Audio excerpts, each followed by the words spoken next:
వాళ్ళ స్పందన ఏంటనేది మనకి లేఖనంలో రాయబడలేదు. కానీ ఒక్కటైతే రాయబడింది, ఈ జక్కయ్య చేసిన తీర్మానానికి వాళ్ళకు కూడా రక్షణ ప్రకటించబడింది. అదైతే రాయబడింది. నేడు ఈ ఇంటికి రక్షణ వచ్చింది అనేసాడు.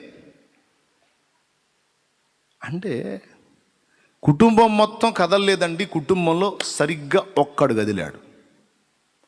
ఒక్కడు కదిలినందుకు కుటుంబం మొత్తానికి రక్షణ ప్రకటించాడు యేసయ్య. అంటే మారిన ఈ ఒకడు సరిగ్గా మారు మనసు పొంది కరెక్ట్గా కనెక్ట్ అయ్యాడు గనుక ఇక దేవుని జీవం, దేవుని ఆశీర్వాదం అనేది ఇతనిలోనికి ప్రవేశించి ఇతని నుండి ఇక మిగిలిన ఫ్యామిలీ మొత్తానికి వ్యాపిస్తుంది. దాని ఆంతర్యం అది.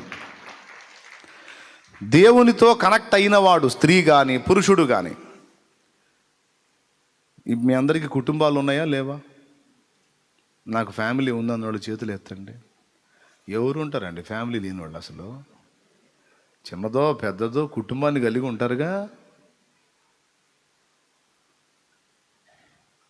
నాకు అమ్మా నాన్న ఇద్దరు లేరు, నేను అనాథను అన్నయ్య అంటే కనీసం నువ్వు కన్న పిల్లలన్నా ఉంటారుగా. నీకంటూ కుటుంబం ఉంటుందిగా. ఇక్కడ ఏం చెప్తున్నాడంటే, కుటుంబంలో ఒక వ్యక్తి సరిగ్గా దేవునికి కనెక్ట్ అయితే ఆ ఒక వ్యక్తి నుండి దేవుని జీవం యావత్ కుటుంబంలోకి ప్రవేశిస్తుంది. కుటుంబాన్ని ప్రభావితం చేయడానికి ఇక పనిచేస్తుంది. పట్టబడాల్సిన వ్యక్తి సరిగ్గా పట్టబడితే ఇక ఆ ఇంటిని దేవుడు వదిలిపెట్టడు. కొద్దిగా టైం తీసుకున్నా కూడా ఖచ్చితంగా ఒక దారి చేసి తీరతాడు. అందుకు జక్కయ్య తీర్మానాన్ని ప్రభు గుర్తించి పలికిన మాట.